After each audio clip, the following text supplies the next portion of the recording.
name is Steve. I'm grizzled.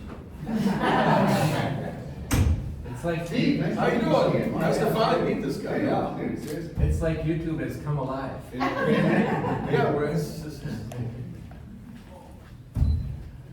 Okay, so, yes, we're all flying by the seat of our pants. Yeah. Guys, I am so happy to be here. I am so happy to be here. Look at me, I'm shaking. So yes, this is my first time actually representing, being in public, not behind a camera. You know what I'm saying? I'm from San Isidro, New Mexico, which when you run out of things to Google, do a Google Earth on San Isidro, New Mexico. It's a little village, population 200, northwest of Albuquerque, New Mexico. In between two Indian reservations, the Haines Pueblo on the top side, the Sia Pueblo on the other side. My backyard, I got the Haines River going through the backyard. On the other side of that, on the other side of my backyard is the Sia Pueblo. I've been, just a real quick, I'll just make this quick. I'm almost 60 years old. 40 years of my life, I was an engineer at Intel, making computer chips for the computers. And so I'm a computer geek, and I hate computers. So much so that when I retired to become a grandpa 2 years ago, we moved from Portland, Oregon, back to New Mexico. That's where my roots are. And now I live off grid. I am off grid. So you can imagine the shock to my system to come here to New Orleans and walk down the street of Bourbon Street and Frenchman Street. It was like, whoa. Television. But anyhow, so I'm happy to be here, happy to meet you all and stuff like that. I'm a kid in the candy store, absolutely. It's really great to meet you, and that's really cool. 40 years, and now you're making guitars. That's fantastic. Dude, life is good. It is good. I know a lot of engineers that build guitars, and it's really great. You know, a lot of builders I know that they work for GM, like Doug McDowell. He worked, you know, and then they come out and you can create. It's all about creating, and that's why we're here today, is because all the great creations here and all the incredible guitars we're going to see over these 3 days. You know, why Cigar Box? Why the Cigar Box guitar? I get that, you know, I get asked that all the time. Is it just a fad? No, it's not something that's just cool. For me, the Cigar Box guitar, I keep saying this all the time, the instruments play you. That's right. I think what's, you know, a really good book for everybody to read here is The Birth of Loud, which talks about Leo Fender and Les Paul and how guitars came about. And, you know, you take a look at the museum, George Epagnopoulos, who started Epiphone, the way he made guitars. I think we've lost a lot in the industry where everything is just pretty much cut and dried, you know, and routers and, you know, using, and it's, the guitars come and really bring a lot of originality to people's playing. I always say that if George Harrison was alive right now, he would love Cigar Box guitars because of the way that the slide tones comparing, you know, and it's just unbelievable. And I started, it was Microwave Dave. How many people know Microwave Dave from Huntsville, Alabama? All right. So Microwave Dave, I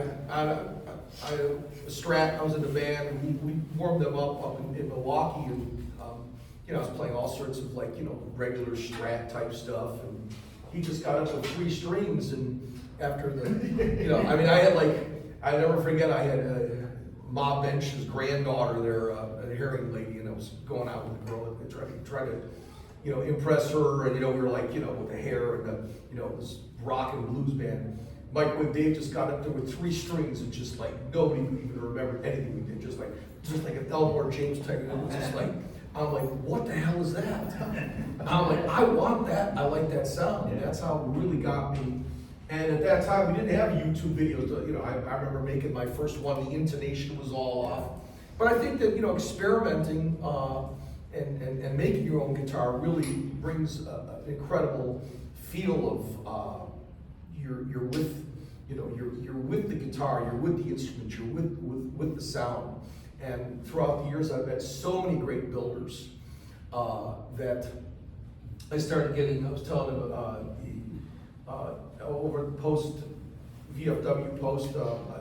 I play there a lot, and a lot of the guys there built guitars, and I play their guitars on stage, and it gave them so much joy to all of a sudden hear they've made something for like, you know, 50, 60 bucks in parts or whatever, and then I bring it up and then they sell it for 200 and they're like, yeah, you know.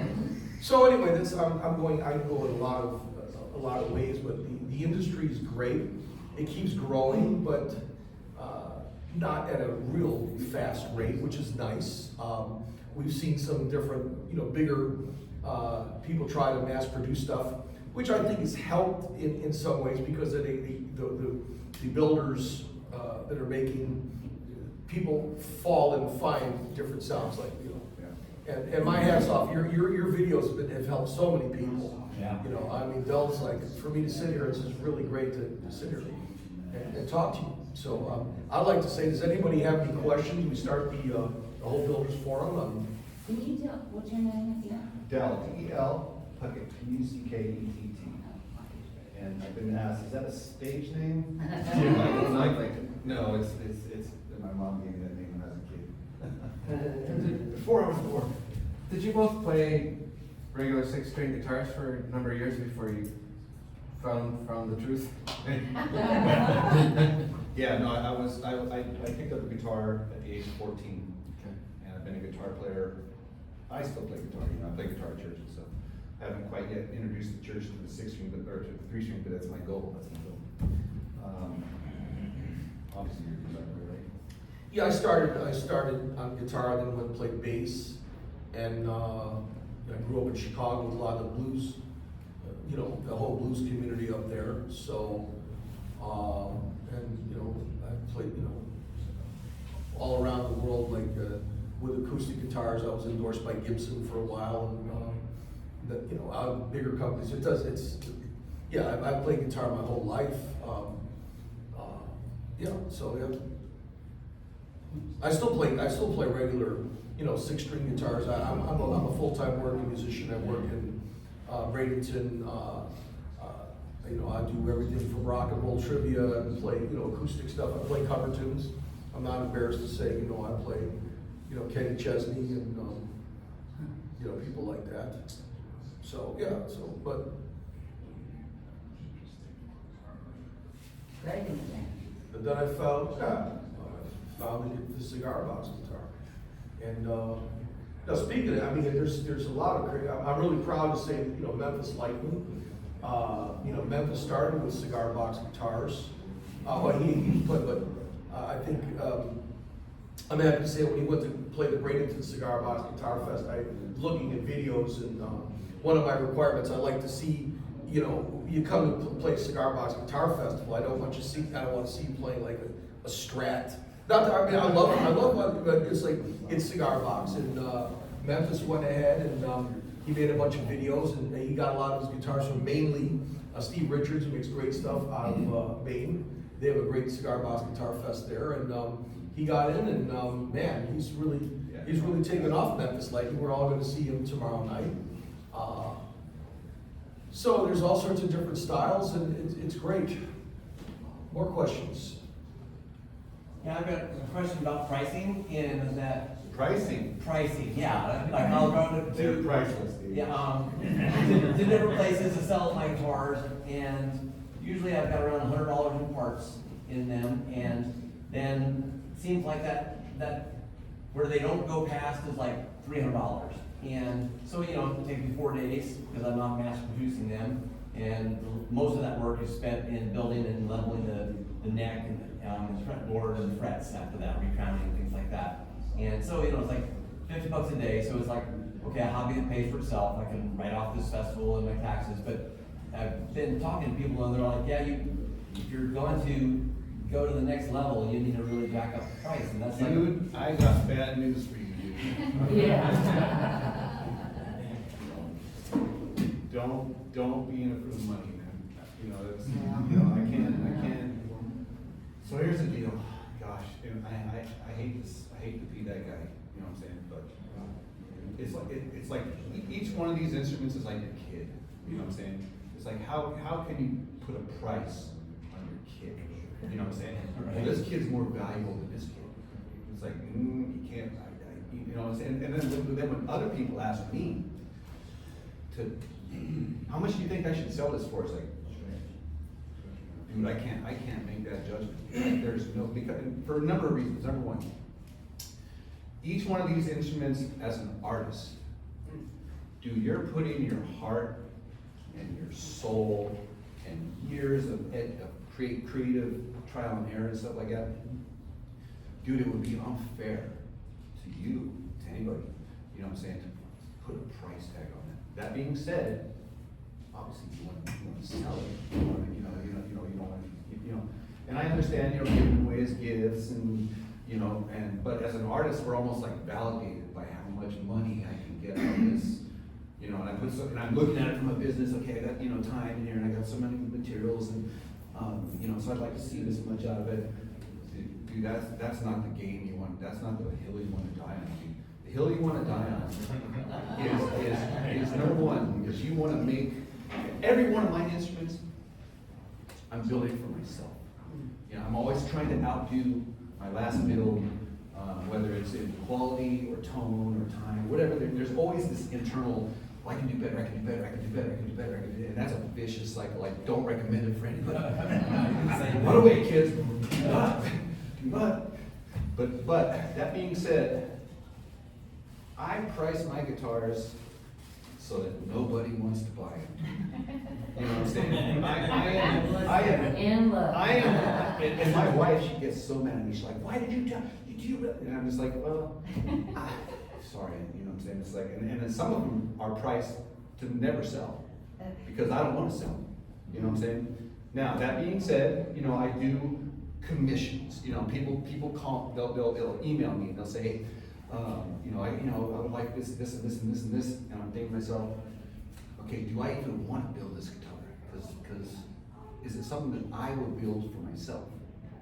And if not, I forward it to my friends in the business, my peers in the community that I know that I'd be helping them out, help them build and stuff like that. But I don't want to shoot myself in the foot either. You know what I'm saying? So I build towards people's budgets. In other words, I'll ask them in an email, I'll say, typically these are my prices, depending on, what you want, bells and whistles like that. And so I try to have a little target, you know what I'm saying? In between, say, maybe $300 and maybe pushing $500. I feel bad if I'm pushing, because we all know that it doesn't cost that much, you know what I'm saying, time and effort, whatever like that. And then they'll come, either they'll sign off and they'll say, thank you very much, it's way too expensive, or we'll negotiate. When we negotiate, again, I'll try to interview them on the email or text, whatever, to find out what they want, what they need, what are their goals, their ambitions, what do they need in an instrument. It's more important for me to put an instrument in somebody's hand that they're gonna love, it's gonna change their life, than it is for me to extrapolate $200 or $300, $400 from them. You know what I'm saying? So, that's just my heart. My heart is to get, I would rather give somebody a guitar and have them have it change their life than for me to have a transaction of money. You know what I'm saying? So that being said, they're pieces of art, and it's unfair to put a price tag on a piece of art. That's my personal conviction. In other words, so I can't, especially other people's art. Mm-hmm. How much do you think I should just dude? I can't go there with you, man. I can't go there with you. Why? Because, dude, I guarantee you, it's worth way more than I could ever come up with. It's like asking the young lady how old she is, right? We just don't go there. But that's my rant. That's a good answer. I sold a few at the last festival and gave away 7. I mean, like, the trash guys were pulling the trash out in the end, and I'm like, here's the car, here's the car. You have a kid? There we go. They couldn't believe it, you know, and it's like, that made me happier than most of the sales. Yeah, you know? that's it. There you go.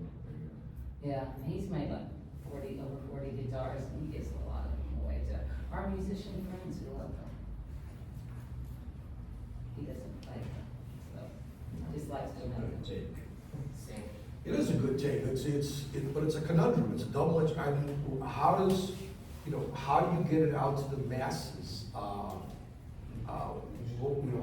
What do you do? I mean, you're right, I mean, let's say your parts, everything's like, $60 to $80, then you definitely have to put time in for your labor, and let's say you put $150, and then you've gotta put another another 100 just for like marketing and other, stuff. So you're looking around, $300. I mean, I noticed that mostly, I put on the Bradenton Cigar Box, Sarasota, most people like to come to there and spend $150 to $250. And, what can you really do? People will spend more on other guitars. I mean, those Mercedes-Benz hubcap guitars, they're selling for $2,000 a piece. But, it takes Wolfgang. Yeah. And here, I don't mean to share, I'm putting out video, but it's okay. Those, like Wolfgang is a great builder. It takes him like, 3 weeks to build one of those, and now they're marketing and people are wanting more. You can't, what are you gonna do? I've talked to other builders, you can't start going mass producing, you can't like start having, it's, all of a sudden that's what happened. People that farm out, what's the line of being, corporate and growing but keeping the personal aspect. It's really, it's tough though, Del. I mean, a lot of these builders, they wanna go out because it's like I said with the veterans, you sell a guitar, it makes you feel good, it's like, wow, I built, and then that person maybe helps sell, I think that's something that, bringing other people to, but I don't know what to say. It's, I mean, a lot of people know that I've worked with some of the mass-produced companies and they do okay, but, I think that, if you build a brand and you build a guitar, people will pay. I mean, look at Rob, and let's all pray for Rob, because he couldn't make it here because of the tornado. I mean, Rob's got higher prices, but people do pay higher prices. People are buying the Mercedes guitars. Doug McDowell, who makes that really incredible guitar, he puts a lot of time in it. He's got truss rod. People pay for it, It's, but again, a lot of people go to these cigar box or, Bill Clark, I know he does like a lot of like arts, crafts fairs. People come by, people will buy at a certain level and then, make them advance. Any thoughts on what I just said, Del? You get what you pay for, that's the bottom line, Yeah. I mean, if you build an ass-kicking guitar player, usually cigar box guitar, then the price should reflect that. If it can't play, it's not in tune, don't sell it. Just put it on the wall, leave it as art, to be admired and stuff like that. But, again, it's gonna be, what's your goal? For me, I can't not build, so I would do it for free, if I had to, but, so I do encourage you, to do your best, and it'll organically happen for you, I guarantee you it will. If your motives and heart's in the right place, it'll happen for you, so don't get too hung up on the price, because, Thank you. More questions? Yeah, last year, I met you and you showed me, it was like basically a 3-string setup, but it was 6 strings. And you asked me if I'd ever done one of those. I did, but about like what strings you use, as far as. Okay, well, I didn't bring the guitar today, but I'll bring it down tomorrow and I can show you on how to do the double octave. Because it has, yeah, there's 6 strings, but it's two like a mandolin and, or like a tray. I want to bring that up. Do people know about the tray or the tress? Cuban guitar. Cuban guitars, right? 3 sets of 2 strings. 3 sets of 2 strings. Yeah, That's, on the table back there. you got one there? Yeah, they tried after Okay, seeing well, yours. we'll talk about, we'll talk about the string configuration on that, but I'm starting to see like, cause I'm in Florida, we've got a lot of Cuban people, and, they're like, wow, this is like a tres or a tres, and but the way I told it, it's not the way the Cubans, they do like a G, D, and then a C, so they can play more, like La Panamera, but, that's, what I'm saying is, I think there's a correlation, because, correlation between, Cuba, Havana, and New Orleans, because I went to the historical museum, and you see how this was a big trade route. Maybe that's what inspired people to, I don't know, but anyway, yeah, we can talk more about that. And there we go, tunings. And we just talked about this, when I was in Germany at the Cigar Box Guitar Festival there, they're like, everybody likes to play in G. And I brought up, well, I'm gonna play in A. And it was just like a pork chop and a bar mitzvah. It's just like, what? No, we all play in G. Yeah, G, I'm like, who says, is there something like, in the universe, like in any of the great scriptures or any of the great books that everybody needs to play in G? And again, I've gotten into some fights on some of the Facebook posts. I mean, this is always, it's like politics, why we need to all play in G. I think, and again, I'm not here to push my string company or anything like that. My strings are for certain people that like certain things. I think you need to experiment before, you don't have to, some people might like a lighter string, some people might like a heavier string. I think one of the most important things we need to get in this industry is more people to, just because they see a lesson and it says, we have to tune a G or something, people, we were talking about voices, everybody's got a different voice, everybody's got different lengths of the guitar, everybody's got a different style. Let's as a musician and a person that's a builder, experiment. It doesn't have, some guitars can be in B, A, G, F, E, it doesn't matter. I said this in St. Louis, I keep saying this all over and over again. Let the guitar play you. Don't, you got all these people, I want this and I want this sound, and blah, blah. No. You're the builder. We're here to play your instruments. Every instrument's got their unique style. As a guitar player, as a musician, use these instruments to build your sound in the studio and on stage. But again, I think this can help us grow the industry, so more people know about the industry. But then again, do we really want everybody in the world to get into the industry? Well, it's kind of fun being like in the whole. It is, yeah. There's an intrigue, and I'm like, what the heck is that? Oh my God, what? Oh, that's they are. I would not be playing cigar box guitar if it wasn't the coolest instrument in the world. Hello. As I don't know when you were like when I was a kid, that I could find a new band or something new, and then a restaurant, and then everybody would like all of a sudden, then it just sucked. All of a sudden, it was just like, well, they're no cool anymore. And it's like, I don't know, I'm digging this whole. I mean, it's funny because a lot of people like in the blues community, they're like, oh no, cigar box, that's.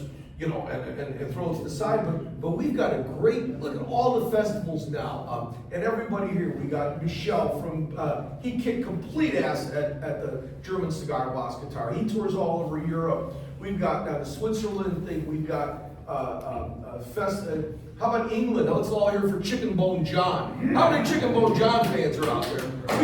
I love Chicken Bone John. We got, good to see you from Robbinsville Cigar Box Guitar Festival. Louis Lamont is going on, Pittsburgh, Columbus. I got a big event in Columbus with, you know, and it's a great network all over the world.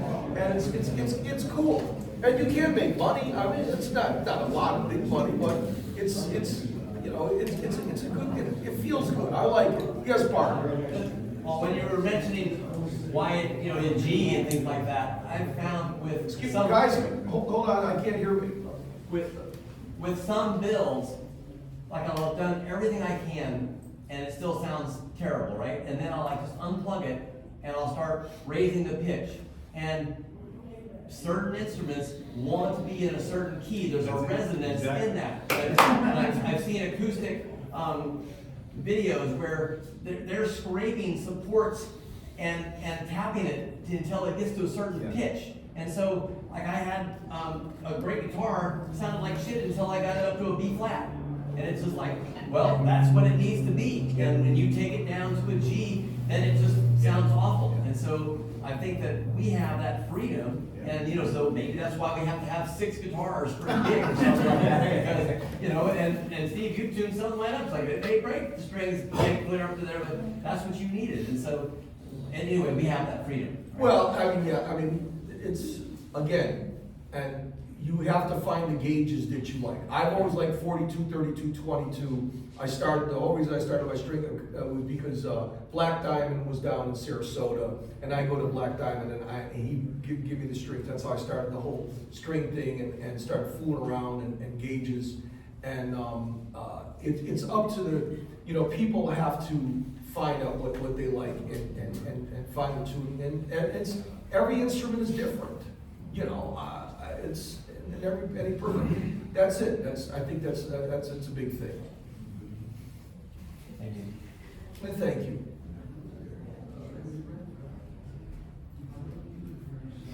I think last year we talked about, during the pandemic, it seemed like a lot of guitars got made. Yeah. In a short period, the market looked a little flooded there. Has that calmed down, or is that? Everyone was at home with nothing else to do but make more cigar box guitars. Yeah, me personally, Like I seeing stuff. don't think I've slowed down. I did slow down when my workshop was in transition. So I was kind of in hiatus for about maybe a year and a half. But as far as whenever I have my workshop up and running, dude, I'm always got shields going on. As far as like the supply and the demand goes, I mean, obviously seasonally around Christmas, you always get a little uptick and stuff. But I'm always building, and so I don't really know as far as like the supply and demand and the cycle that. Well, I can tell you, I keep selling more and more strings. There's more and more new builders coming out, and I'm seeing builders just all the time, you know, all over the place. So a lot of people are building. You know, thank God we've got CB Giddy and we've got MGB, both that help people with a lot of different parts, and that definitely helps. Because I know a lot of builders, you started and you get frustrated because you don't know what intonation. And I always like doing workshops anywhere I can over the world, or you know, going to blues in the schools and teaching people, and you know, and more and more they just keep, you know, it's like a ministry really. You know, more people are learning. I mean, building your own instrument, playing it is really a great thing. Yeah. And when people discover that, they get addicted. I mean, I can't tell you how many veterans and people I know that are retired in Florida that all of a sudden just like, wow, I got something more to do than just watching, you know, Nickelodeon and complaining on Facebook about, you know, politicians or Tom Brady. You know, it's just, you know, it gives you purpose, and I think purpose is an important thing in life, and a lot of people, it's all of a sudden it becomes, but then it can become frustrating too, because you want to start setting up, and you know, sometimes you can go to a Cigar Box Guitar Festival and sell 3 bills, or sometimes you can sell, you know, 12, or like, you know, the Bradenton So did you do pretty good there this year? I did okay, but I also gave as way as many as I Right. sold, so. I made a lot of people happy. There you go. Yeah, I mean, I enjoyed, next year, I came by, you buy your spot, people like that, you know, I mean, playing in the streets, you know. And I made a connection, there was a Native American, that runs a music program on the res, and so I'm gonna start trying to do workshops with his kids, you know, Yeah. on paddle guitar. I started making it after watching Dell's paddle videos. There you go. Awesome. So, yeah, I don't know, it's a lot of fun for me, I love the cigar box guitar industry, and people like Shane Spiel and, Justin Johnson and yourself and all the builders, we get Captain Catfish over in Germany, you know, Chicken Bone John. It's really a great community, so thank you for, I'm really happy to be in the community. I want to encourage you guys to level up. What does that mean? That it's gonna be different for every one of you. In other words, everybody feels they're at this level, I go this and that, this and that. Set your targets beyond what you think you can do. If you're not a player, I'm a builder. Well, then maybe you need to work on being a player. If you're dabbling, if you are a player, then you already know what you like in an instrument. Build to that. Wherever you're at on your journey and your level, your tiered level or whatever like that,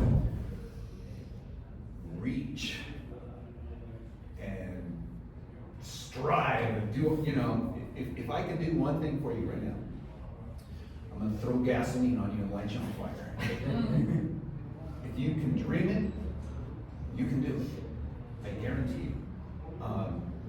One will lead to the other. You'll get an idea and you're like, oh my gosh, and then what that does is that births 10 ideas. And you're like, oh my God, okay, so if I did this and I can do that, why don't I do this? And then one lead, and it's organic, and one leads to another. It's like a snowball going downhill. And don't ever think for a minute, oh, I can't do that. Oh, I can't do that. Oh, I can't do that. It's like, you know what? This is what I'm working on. I'm gonna be, you know, I think I can do that. I guarantee you can, because I can, and I can do it anyway. Okay, so my encouragement to you and my challenge to you, my whatever directive class, you know, is to however, whatever, wherever you're at, is to level up and level up and level up, and it will happen organically. You won't even have to, you'll look back and you'll say, I didn't even try it, and it did it. So be encouraged, be creative, be inspired, and go for it with all you got, with all your creative imagining energy, whatever you got like that, and report out on that. Let me know how you're doing with that, okay? That's my encouragement to you. And this isn't a question that I have, but on that note, you know, when Charlie started watching you on YouTube, and the first guitar that he ever made was very simple, but it was like a fire up underneath him. And every instrument that he has made since then has just, it's a work of art. Yes. It's beautiful. Yes. We are our own worst critics. We always think, oh, I can do better, I can do better, I can do better. What was I thinking? Like, you know, we cringe or stuff. Well, that's a good thing. That's a good thing, because you can do better. And I don't say that condescendingly. I say that because it's the truth. You know what I'm saying? It's like we all can do better, and so let's all together rise and do better. Shelley Humphrey for president, Frank Harvey for vice president. I want to keep liking you guys, don't do that. Yeah, cigar box guitars is a lot more fun than that Oh, stuff. absolutely. What's the wildest, like, just to kind of build ideas there? Like, when I first started, I went to Goodwill and I bought, I just watched one of Dell's videos like 3 times in a row. And I went to Goodwill and I bought a hockey stick and an old, like, there's this little kid's French, like my first tool set kind of box. And I ended up making this 2-string bass, because I was listening to a lot of Morphine, and Mike from Morphine played a 2-string bass. I thought it was the coolest fucking thing ever, and I loved Devo. But so I ended up making this thing, and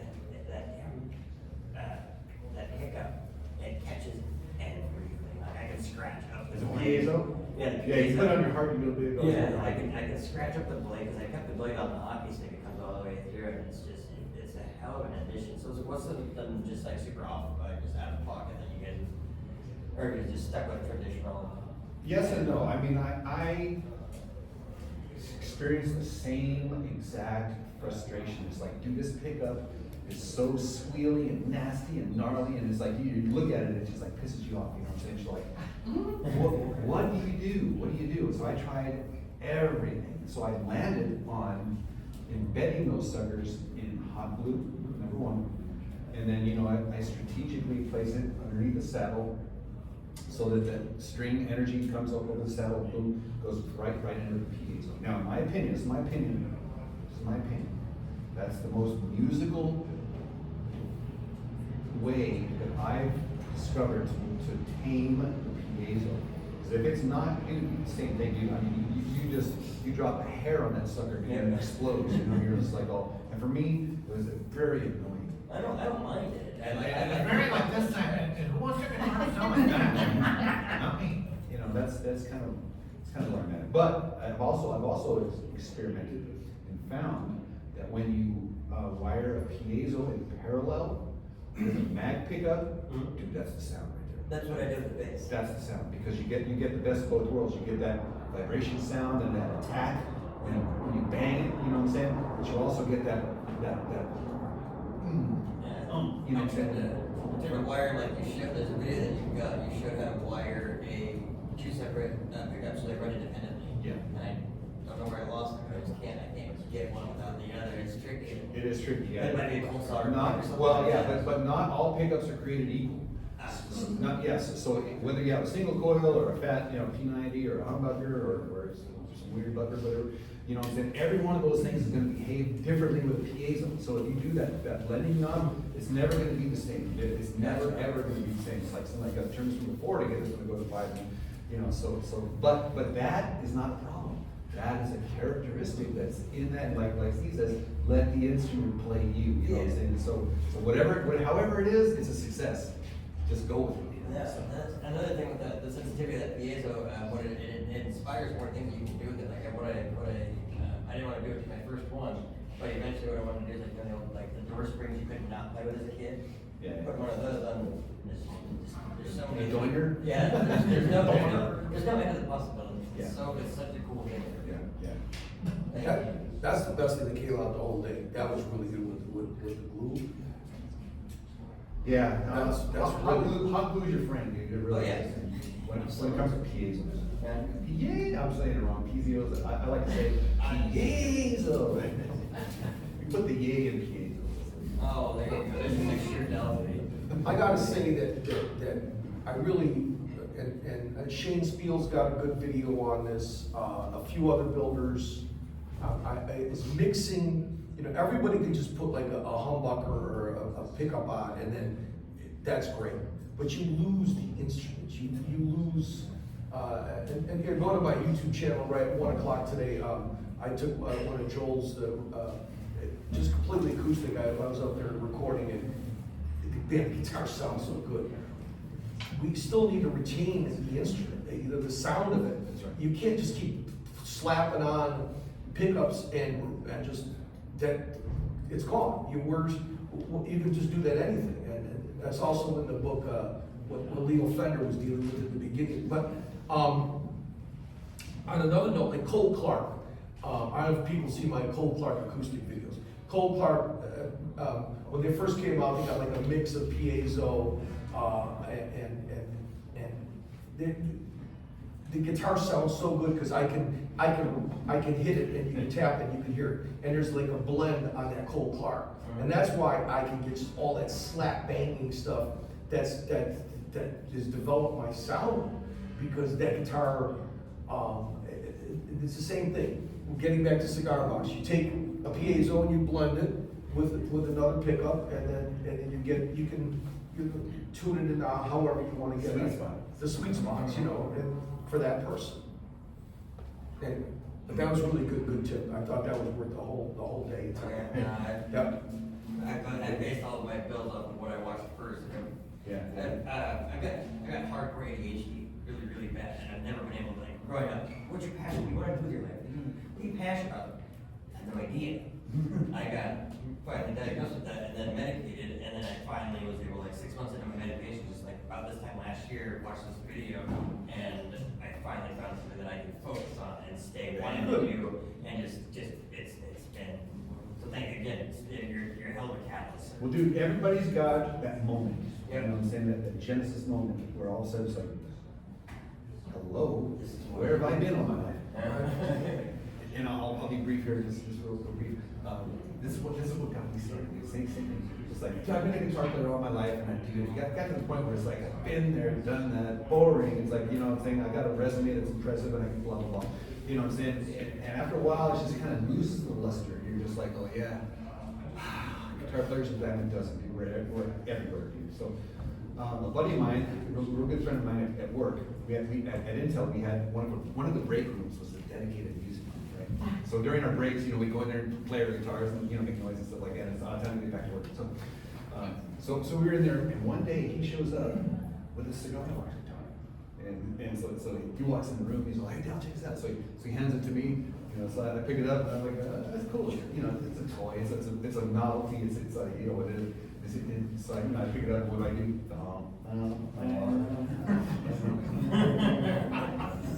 So I hand it back to him, and he's like, no. Take it home, plug it into your amps, and let me know what you think. So I was like, okay.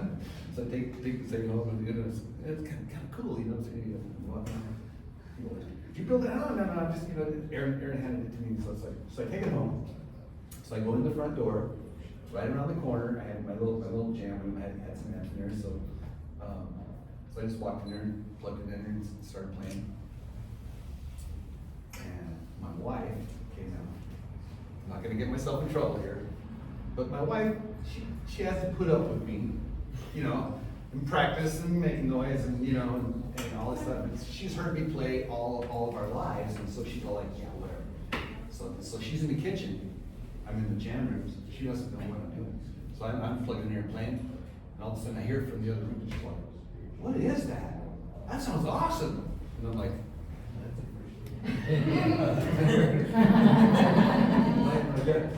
so she comes around the corner. She's like, what is that? It's like, it's a cigar box guitar. Well, what?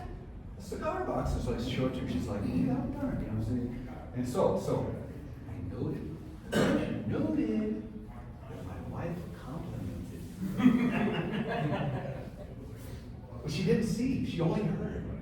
And it was just pretty, you know what I'm saying? And you know, don't get me wrong. She's not. She's very supportive. But I noted that she noted that there was something different, something unique, something magical, some gravity that was happening. I was just playing just the regular stuff, you know what I'm saying, the bluesy stuff. So anyhow, I go back to work the next day, and so Aaron was very curious. So what'd you think of that cigar box guitar? And I was like, dude, and, you know, so I told the story, and so we were engaged in conversation, and then it kind of got awkward, and then I go, okay, so you put me in a rough spot here, and he goes, well, what do you mean by that? I go, well, so you can either be the hero by giving me this guitar, or you can make me be the bad guy and I'm stealing it from you, but you ain't getting the guitar back. Dude, he busted up laughing. He goes, dude, I bought that for you, dude. He said, when I saw that thing, it's like, I had Del Puckett written all over it, dude. So dude, that's yours, dude. And I was like, dude, seriously, man? Okay, so that guitar changed my life, dude. It was a guy named Fuzzy. I looked him up on the internet. Fuzzy, that's the guy that's his name was on it. I played that guitar. I destroyed that guitar because I play hard, you know. I'm just like playing this thing, and I'm having so much fun. I'm so lit. I'm a kid again. I'm just like, you know, I'm just like, I'm lit up, dude. I'm jamming, just tuning, you know, like breaking strings, you know, blues strings on here, this and that. Friends ask me, did you build that thing? And I'm like, no, like, you know, I'm telling the story. All of a sudden, it's like, but you know what? I probably could. I could probably build one. In fact, I could probably take apart like my effects pedals and like that, stick it in the box, nobody would know, right? So then I was playing on them, throw some juju on it, some magic, you know what I'm saying? And so like, one thing led to another, and so then I actually entered and started building, and then one led to another, and I built almost 500 of those things by now. And in a few short years, I started in 2000, almost 10 years. Oh my gosh, dude, time flies, hello.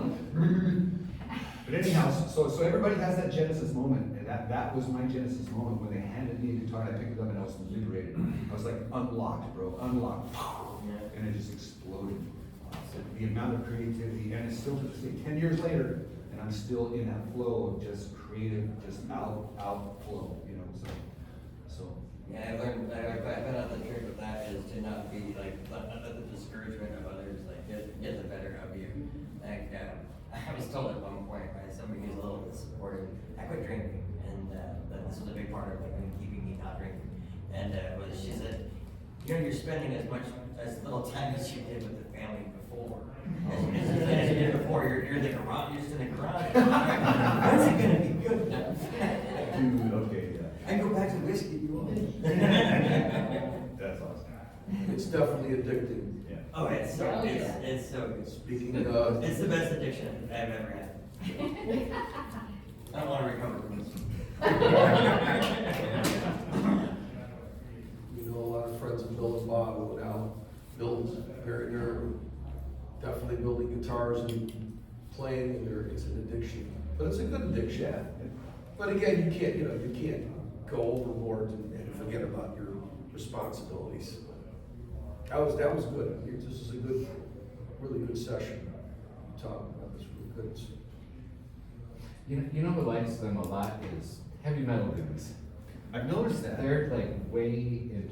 I've noticed that. They hear that, like grind, and they're like, Yeah, the humbucker, all over great it. position, dude, the high gain, wham, dude, yeah, you can't, Yeah, I just became friends with Frank Hannon from Tesla, and he came in. I'm also I'm a lead singer in a Black Sabbath tribute band. I do it once a year. I used to do it all the time, but now I don't. And Halloween and Frank from Tesla came and sat in with us, and then Logan Elliott makes the beer can guitars, and this brewery where we have a Sarasota cigar box that's called Big Top, and he's like, dude, what is that? And I said, it's a 3-string beer can guitar, and he knows the owner, and so he went in there and played it again. He goes, how can I get one? And I mean, Tesla, I mean, this guy's all over the uses, but again, it's 3 strings, and it's a challenge, and it's really cool. But and here's another thing, I do want to say this. You have to tell a lot of a lot of 6-string guitar players, they look, oh, it's only 3 strings, blah, blah, blah, stuff like that, but only having 3 strings, let's say you have a fret 3-string, that was a beer can guitar is more fretless. But if you only have 3 strings, all of a sudden you have to start thinking about moving, with a lineal, or how would you say that? You have to move all the way from the bottom, let's say from like an F to a top, and you have to come up with patterns. The great guy is Brett Gardner. Brett's here, and Brett's like, wow. Brett, when he's got 4 strings, but still, it's incredible how he plays jazz, and you all of a sudden, you only have let's say 3 strings, okay? And you have to all of a sudden think a different way. When I go to play 6-string, I'm using a lot of the guitar, what I learned on the 3 strings, to come up, because mostly guitar players, they all play like the top, but when you all of a sudden have to play like the lower, notes, you got to come up and bend stuff like that. It definitely helps you as a guitar player, all-around musician. When you say there, Brett, to only play 3 or 4 strings, and it just makes you expand as a 6-string guitar player. And You grow. get so comfortable playing the same chords and the same patterns. A lot of the exercises and licks you learn, you start either at the low E or the high E, and you kind of use that as an anchor for your lines. But you take that anchor and that low couple strings away for the high strings, and now you have to be more creative. Yeah. But it helps you advance your playing and come up, right? I always think that a lot of what people love about music, it's really simple things about the music. It's like melodies you can sing, really simple things that resonate with you. So people do like complicated things, of course, in a simple way, but yeah, having less to work with, I think you can create something that's more intentional and Yes. deliberately making that music. Yeah. Thank you, Mike. That's Brent Carter, one of the co-founders and an incredible musician all around. Thank you. Good to see you. Is that about it? I guess we gotta do some judging or, I'm not sure what the agenda is. you know, I'm just Can we enjoying the leave? moment. Are you gonna play some rock guitars? We certainly can. yeah, well, I think we, you know, we've covered a lot of ground. And, has it been an hour now or what do you? I got a question. Yeah. Do you ever use string tension calculators when you're picking out the gauge strings that you're gonna use on axe? I do not, but I do have a question, not a question, but I have a problem as well. You mentioned your string set. What was your gauge again? You said your.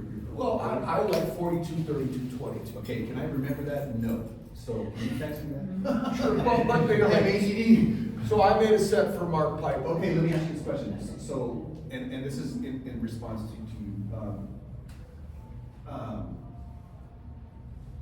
why? I mean, why did you select those strings?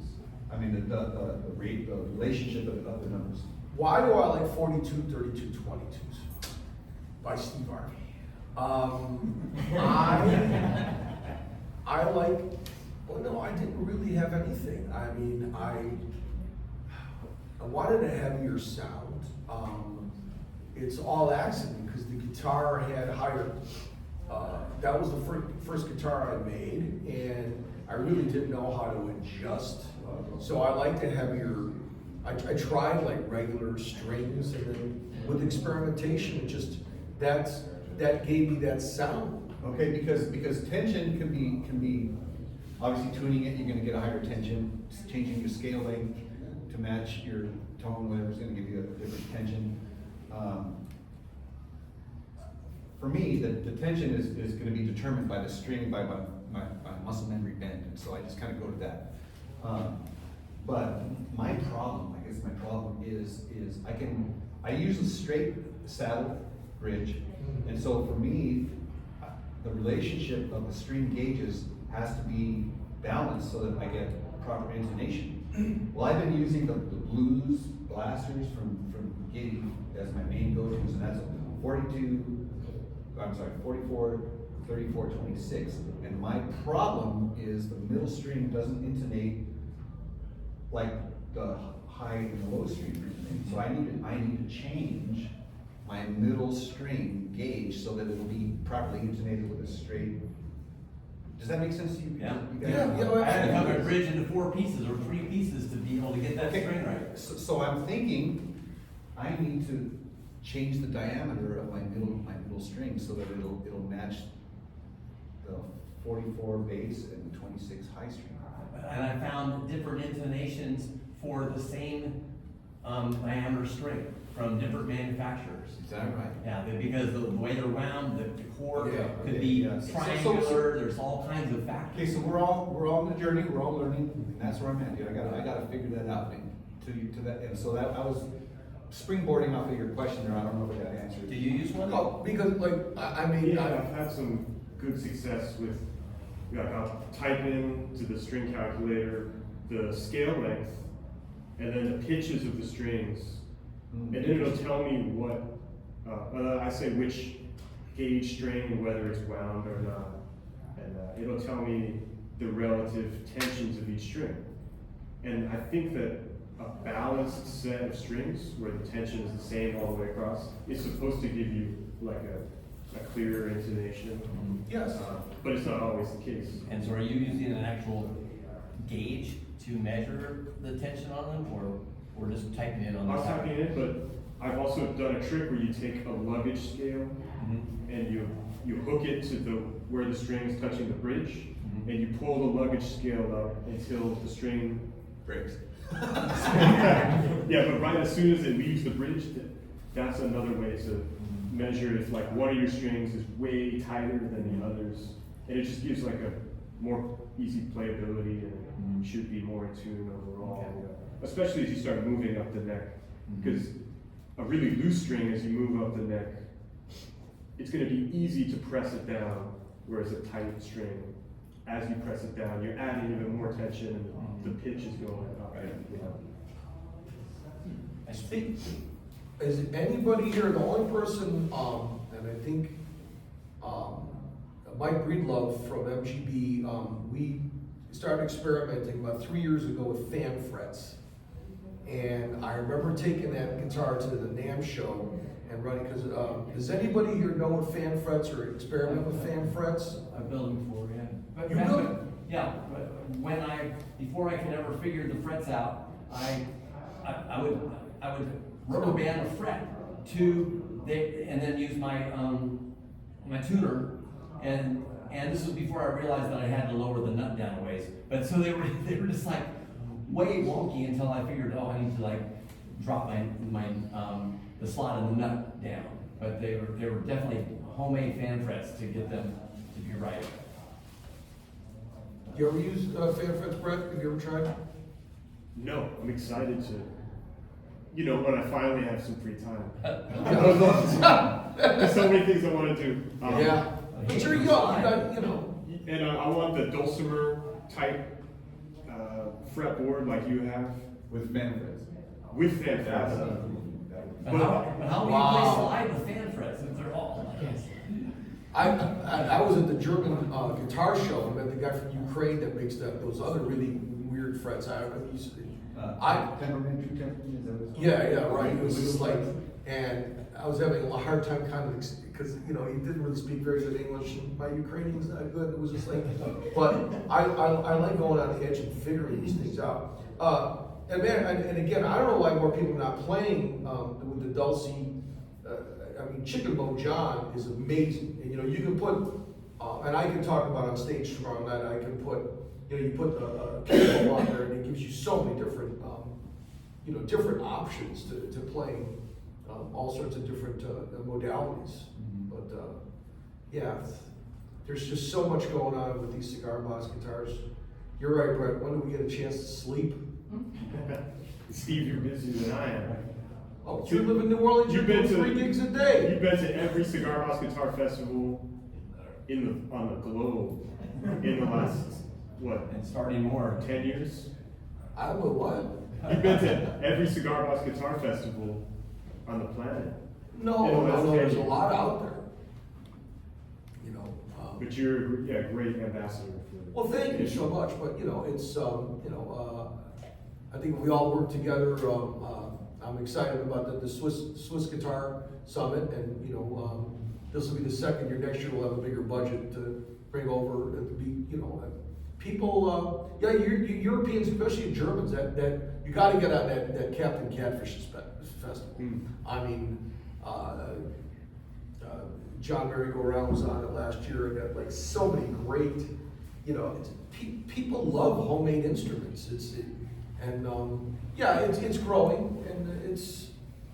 There's another band that just arrived From today, France. I think, from France. Have you met them? No, not yet, no. But yeah, La de Ras blues band.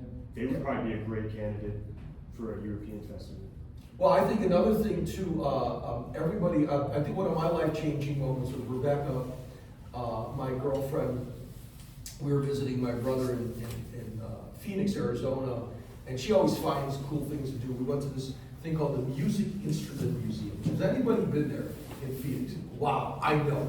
That just blew me away. Like, again, this incredible thing that our higher powers, have given us. The music brings the whole universe together. Not the universe, but at least we know on this planet. And what it is at the Music Instrument Museum, everybody's got like a section. You've got like all the countries, Congo, Sudan, you've got Finland, and it's amazing on music. And then I started seeing all the different instruments, and a lot of them have that same tuning, choras. It's there's just so much out there, and I think the cigar box guitar industry, because homemade instruments, we get to make homemade stuff, is bringing this together where, a lot of bigger manufacturers would never take a look at it. So it's really cool. I'm just trying to say that just music is such a planetary thing, probably a universal thing too, but all this stuff, it's just amazing. I think there were some people that were studying the origins of like skinned drums and stringed instruments, and found that there was a lot of correlation of like around the planet on different continents, people were making drums at about the same time in the evolution of human culture. But there would be no way for them to share the idea across a continent, right? Collective consciousness. Yeah, so they introduced concepts like collective consciousness, saying like everyone or one person from every country went to sleep, had a dream, to kill an animal, dry the skin, stretch it over something, and then hit it and share it with all your friends. And same with stringed instruments, like whose idea was it to say like, let's take an animal, cut it apart, make this string, and then wrap it across the drum, and pluck it, and have music, But it was happening all over the world at the same time, which is incredible to think about.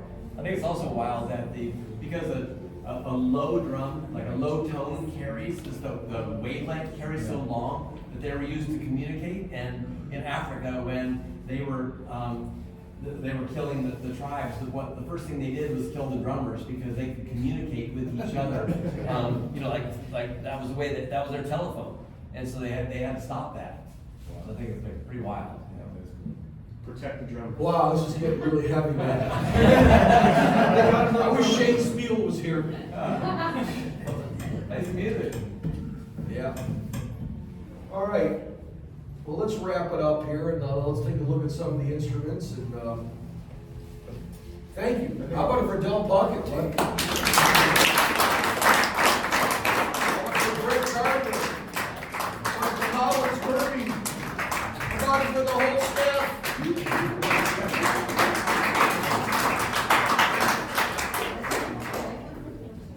Let's get a photo too. And my condolences to Hey, get in there. Collins Kirby about Nick Saban. Should we shake hands or?